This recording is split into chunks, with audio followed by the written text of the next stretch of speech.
today our webinar is focused on the 10 truths on analyst relationships for startups. And I'm very happy today to introduce you to our guest speaker, Ludovic Leforestier, who is the Managing Director of Starsight Communications. And Ludovic will tell us more about how to engage with analysts. And first of all, I want to introduce myself for those who do not know me yet. So my name is Susanne Chishti. I'm the CEO and the founder of FINTECH Circle, and very excited to have you all with us today. The slides which Ludovic will share will be handed out to you afterwards. You will get a copy, but we also encourage you to ask lots of questions. So you have got the opportunity to ask anything you like, on the Q&A section on the right side of your screen. And we will come to that after the slides presentation has been completed by Ludovic. We will then be able to come to any questions you've got. And so that's our agenda for today. So the goal is to make it very interactive, very engaging, and to really help you learn how to use analysts to your benefit, to really help you be seen by the right clients, help you to build up your brand, and help you sell more at the end of the day. And with that said, I would like to hand over to Ludovic now, who is our guest speaker. So Ludovic, if I could ask you to introduce yourself, tell us more about yourself, about Starsight, and tell us what your tips are, for our startup communities. Thank you, Susanne. I'm very honored to be presenting today at the FINTECH Circle. It's an institution in its own right, and well, you are an institution in your own right, so feeling very privileged. Thank you. Just a word of introduction about myself. I've been doing analyst relations for over 20 years in large companies such as IBM or Oracle, and lately I've also started 2 analyst relations departments from scratch at Bearing Point, so doing a bit of regulatory technology there, and at Criteo, which is an advertising technology company. So very varied industries and large and small companies. So this is why I feel I can help a lot of you. I'm also the co-founder of the IR, the industry, the Institute of Influencer and Analyst Relations. Let me get started on the next slide. So the first point, the first truth about industry analysts is that they're really the alpha and the omega of the influence game. What I mean by that is that they are one of the top influencers in most tech markets. They are not the only influencers, but they are influencers who have traction on different aspects. They have, I'll come back on their impact, but we start with a bit of a definition here, explaining that an analyst is someone who obviously analyzes. They usually work on a research cycle, typically long-term, so maybe 6 months, 1 year, as opposed to reporters who are very short-term.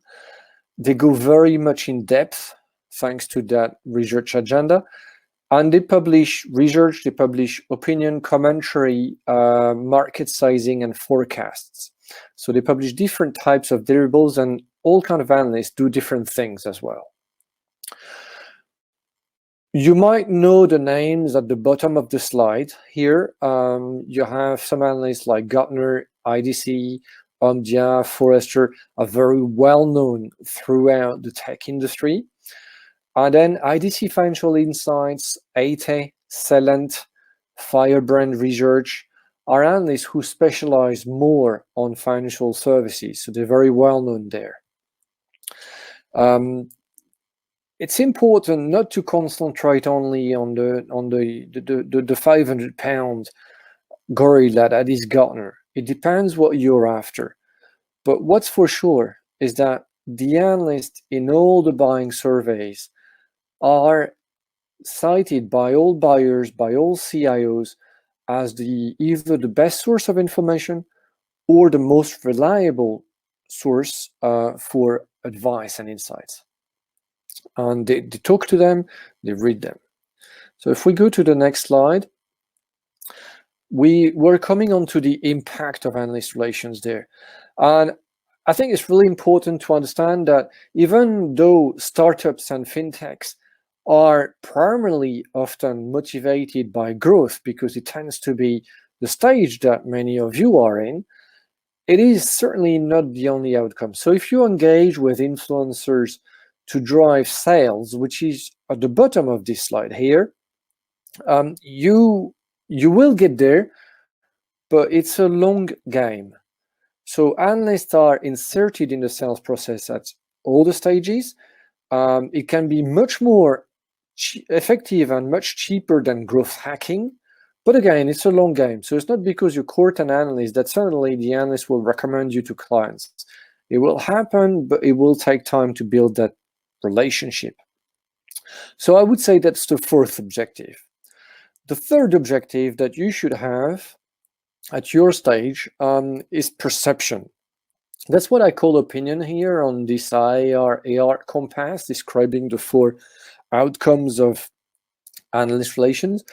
Analysts shape markets, they create categories, they accelerate your visibility, and it's certainly always a good idea to have them briefed on what you do, because they talk to journalists, they also advise investors, and you probably won't hear much about it, so it's not measurable, but it's very, very apparent quickly that they are extremely well connected.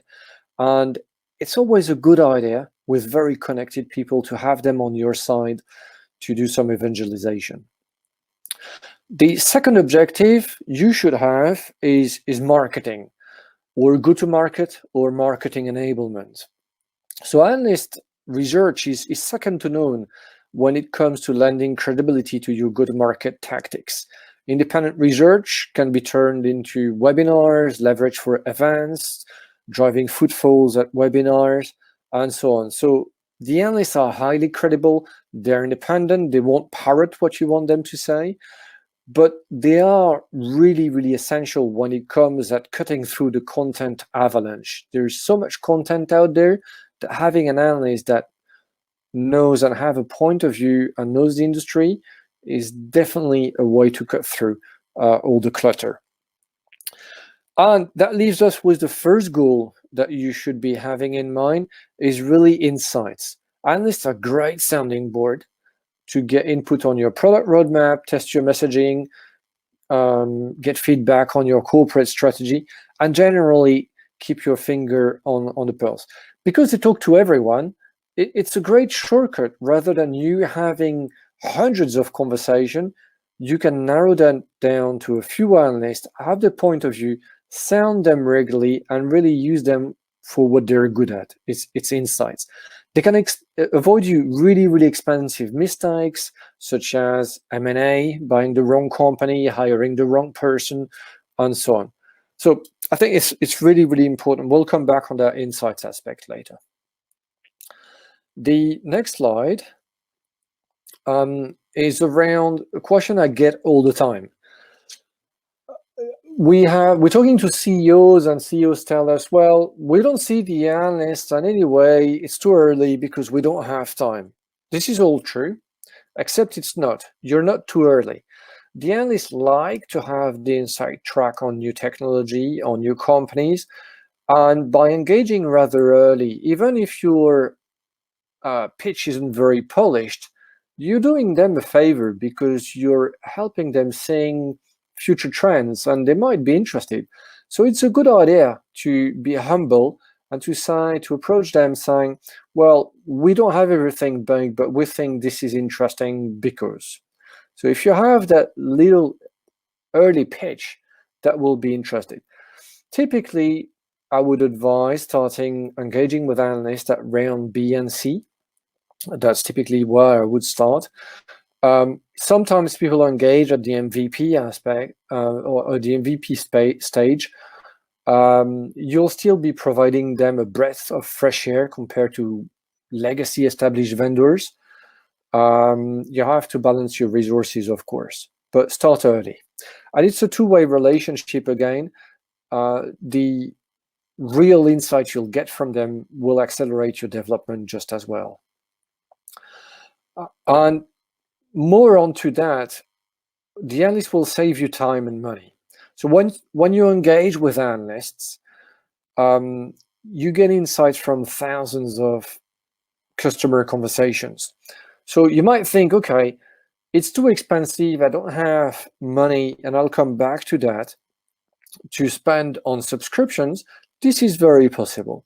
But even a Gartner subscription is cheaper than a full-time employee.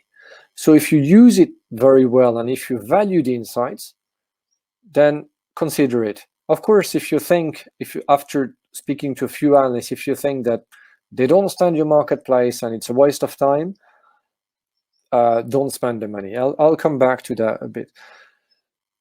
Very often, the main barrier about engaging with analysts, it's about knowledge of the audience, how to engage with them. And here, typically AR until now was done only in very large companies with existing in-house teams, and smaller companies were at a disadvantage. I think that's changing now because there are some agencies specializing in fintech. There are some agencies specializing on analyst relations, which you can use with a very, very low starting point to just get some initial traction, even as projects. So there's Starsight, but there are others as well who are also very good. The next point is pay for play. That's another objection I get all the time. So the first one is, well, it's expensive, and the other one is I should not engage too early. The expensive aspect is often comes in the way of, oh yeah, but you can just pay to be in the Gartner Magic Quadrant and that'll be okay, but it's very expensive, and we don't want to do that. I think this is wrong. I think the truth is that you should not pay to play. The truth is that you will buy access with Gartner if you pay. You will get insights, but you won't get value. So don't pay for play. Subscribe to 8A, Celent, IC Financial Insights, or Gartner if you see value in the information and in the insights that you get from them. Don't pay to be in the report. It will backfire. You will come across as greedy, dishonest, and the analyst won't value you anyway. There are also many tales of marketeers commissioning bespoke research and hoping for the best. The truth there, again, is that it's not just a drop a lot of money on the analyst and hope they'll do a good job. It's an engagement. It's a project that needs to be very tightly managed. And in the end of the day, when you commission some research without a clear goal in mind, without very, very clear desired message that you want to get out, you'll waste your money. So always ask people when they commission research, when they commission either a report, a survey, I always ask people, what would you like to have as a single tweet summarizing your research? If you don't know that, don't spend the money. You really need to be very crystal clear on what you'll get out. Number 6, still talking about money, because this is a fintech call after all. Really invest into what you truly need. So first of all, a lot of even small vendors have got loads of contracts. And talking about Gartner for a minute, they're extremely aggressive commercially, and you need to really check what you truly need and what you truly have. So audit your contracts, focus on what you really need. When you know what you're worth and what you need, then you're in a position to build a two-way partnership, and then you should leverage it. So you'll see here 3 examples. The first one is a webinar that Temenos did with Gartner to push a point of view that went well. The second one is some study that Criteo commissioned to Forrester to establish a category. And the last one is an IDC market share where Criteo was #1. And that made huge amount to move Criteo in terms of notoriety and awareness. So once you have the two-way partnership, then you can leverage it for exposure and content. This is where the fun starts. Now, another thing that we see very often is there's a temptation of starting with public relations and then expanding that to analyst relations. And there are loads of PR agencies who say, oh, we will do your influencer and analyst outreach on the side as well, and it won't cost you much more. This will fail. So there are great PR agencies down there. They're fantastic at managing crisis, positioning your company in national press. It's very, very reactive. They are extremely reactive. They're extremely good at spinning things, pitching, and they come great at managing crises. The problem with that is that they're all geared towards being reactive, towards spinning things, and being extremely good with one specific audience. And they do a great job mostly at that. When they try to do analyst relations, the time frame and goals tend to conflict. So they're torn between providing information very fast to journalists as opposed to nurturing deep and long-term relationship with analysts. It's also a different type of information. The journalists want something that's newsworthy, where the analysts really need to go into detail, understand your differentiation, understand the roadmap, and very often it's things that is under non-disclosure anyway that we give analysts. So it's not the same information at all. And where analyst relations comes best is when the vendor comes out leading a category, creating a category, gaining market share, inventing a new need or new product and something. So two very different things. PR agencies are great at one thing. If they try to do AR as a side hustle, they usually fail. And the analysts hate it. We do IR survey all the time, and analysts keep on saying to us year after year, when we're being treated as press, we don't like it, and we think agencies, PR agencies, do it badly.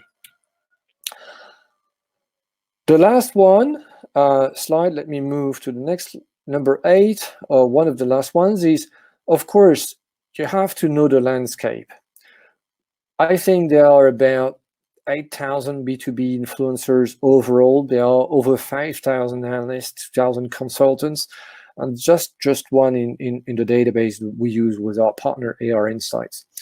You really have to zero in on the influencer that matters for you, and knowledge of the landscape is rather important there. So it can feel a bit daunting. On that slide, I would usually say that you should cut the fluff, prep it, and own it. By that, I mean that you only have one chance to get a first impression. So briefing analyst is very different to any other interaction that you will have, and you need to prepare for a demanding audience. Typically, you're expected to convey your positioning, to discuss roadmap and features, and also they will challenge you. They have heard all the vendor BS before, and so you need to make sure that you back up your story with proof points. And it's not pitching like journalists. You won't get just nodding. You will have arguments, maybe you will have feedback, you will have challenges, but you will also have really useful insights and feedback. So don't forget to listen. Have a good third of the interaction in listen mode only. And if you disagree with the analyst, that's fine. Don't shoot a messenger and hear where they're coming from and try to figure out what their recommendations are. Because it's a long-term thing. So Marathon has analyst relations in it, has AR in it rather.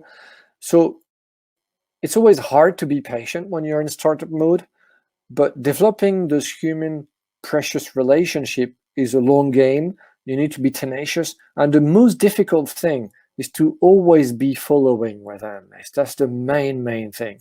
So have a system for tracking requests, and an analyst typically will tell you in December that around May, she or he will start some research on a theme that's really relevant for you. You need to come back to that person 6 months later. You need to track that and follow up on that. That's what analyst relations do. And in conclusion, before I hand over back to Susanne, I would say that analyst relations deliver an unfair advantage to you. Firstly, because it's about intelligence on the marketplace that will speed you your go-to-market in the end, that will make sure that you have a better market fit. Then it's about exposure.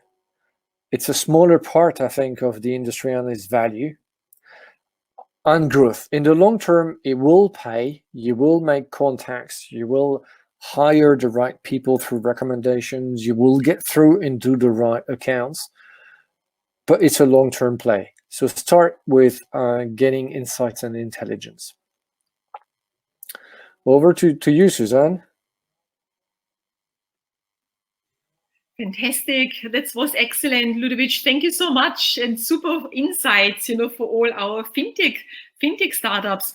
So what I do now, I will turn the cameras on and see maybe if, yes, you can join us. It's great.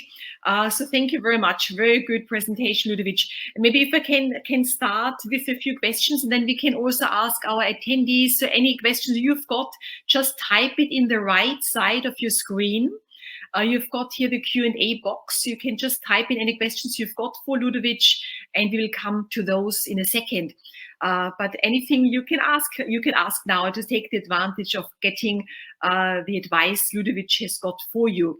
So Ludovic, one thing I always get asked from fintech companies, specifically B2B companies, is who should I talk to? Among all these analyst companies, who would be the top, I don't know, top 3, top 5 companies in the fintech space? Right. So there are people I know, and there are people I like. I think it's different.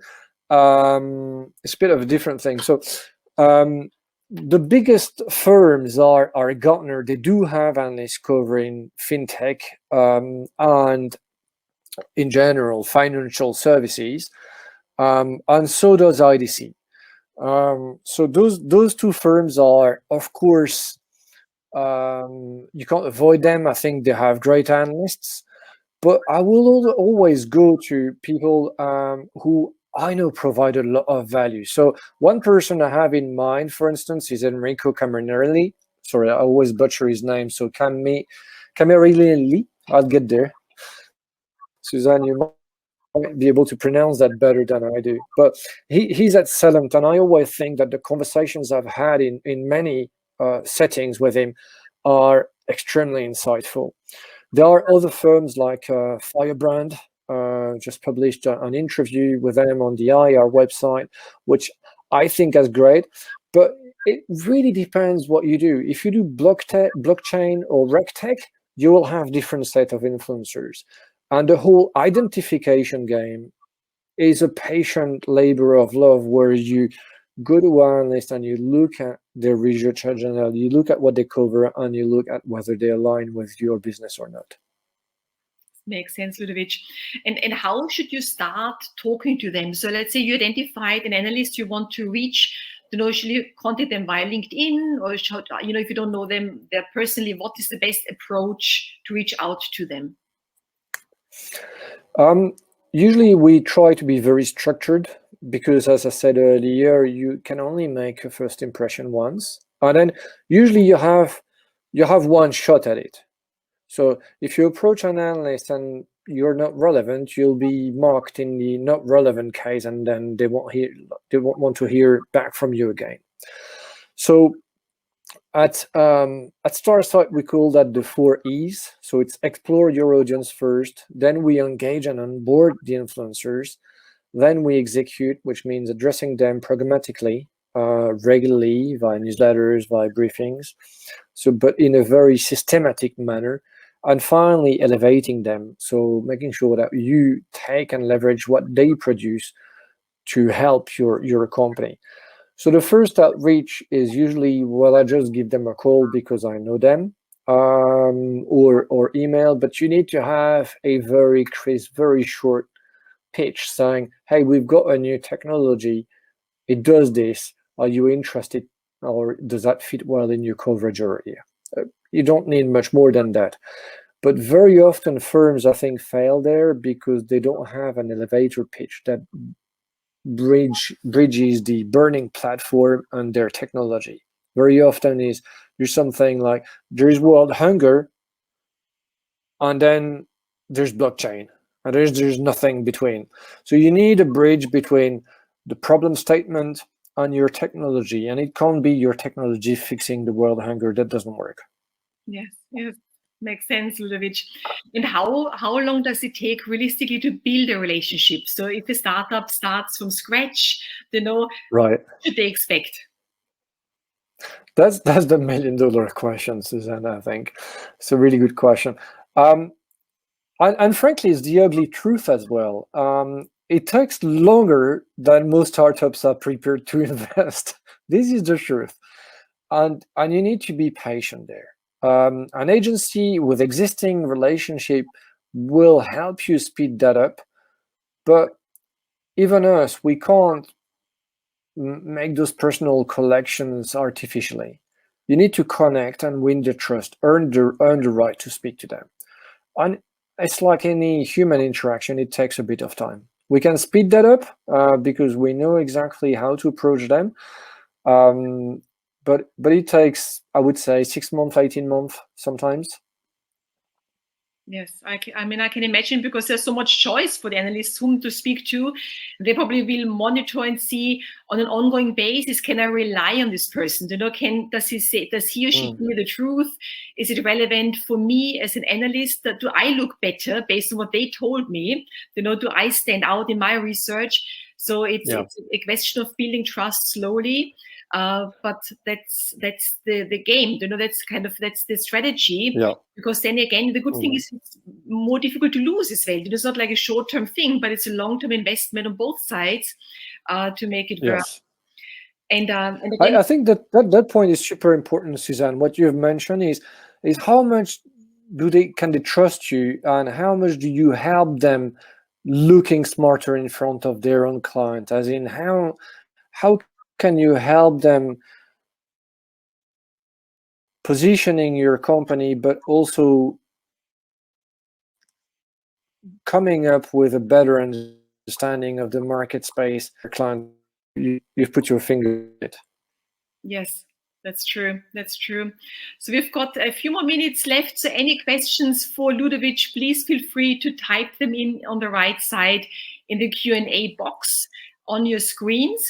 One other question, Ludovic, I've got for you is in terms of just the key benefits. So in terms of the key benefits, I mean, we talked about it at the beginning, but if you summarize, what are the key benefits and why should you engage with influencers?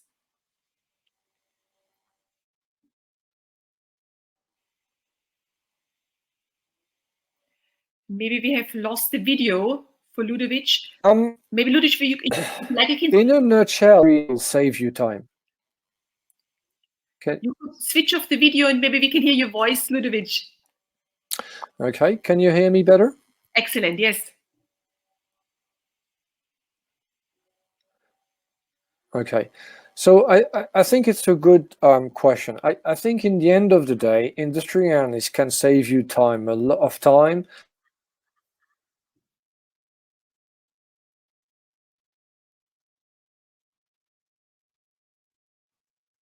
By exploring, aggregating a lot of brain, which is usually pretty vast. And the second one, apart from saving you a lot of time and getting your messaging right, I think is the credibility brought by independent research and analysts themselves. I think that increases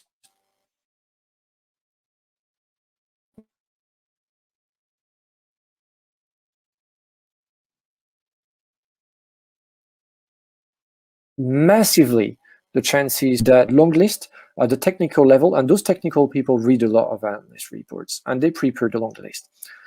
And people choosing from a short list, they usually speak to analysts.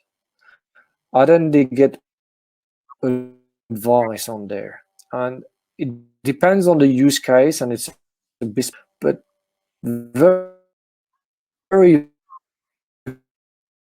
very often will be in the set recommended by Analyst. So I think it's really, really important. Excellent, that's fantastic. So maybe just to summarize, because this connection was not totally perfect, but Ludovic said it's such a benefit to work with influencers because they help you get on the short list, of procurement decisions. And even from the long list towards a short list, often decision makers have got a conversation with the analysts to help them choose the best finalists. And if you are known to the analyst they're speaking to, of course, your chances are much, much better to be at the final shortlist, which they choose from. So that's excellent, Ludovic. And what I would love to do now is just to thank you so much for your time today to share your knowledge, your expertise, with our guests, with our audience and our FinTech Circle startups. I would like to thank all our startups for joining us today and for listening in and for learning about working with analysts and building up this analyst relationship strategy, which is so critical for any B2B business. And we will share all slides as promised, after this webinar. You can also listen to the webinar again in our membership portal. So we'll be there on demand, for other new members and also for you to rejoin it afterwards. So with that, thank you so much, everybody, for joining us. Thanks, Ludovic, for your time. And I wish you all a lovely day. Thank you. Bye-bye. Thank you very much. Bye, Susanne. It was a pleasure. Thank you.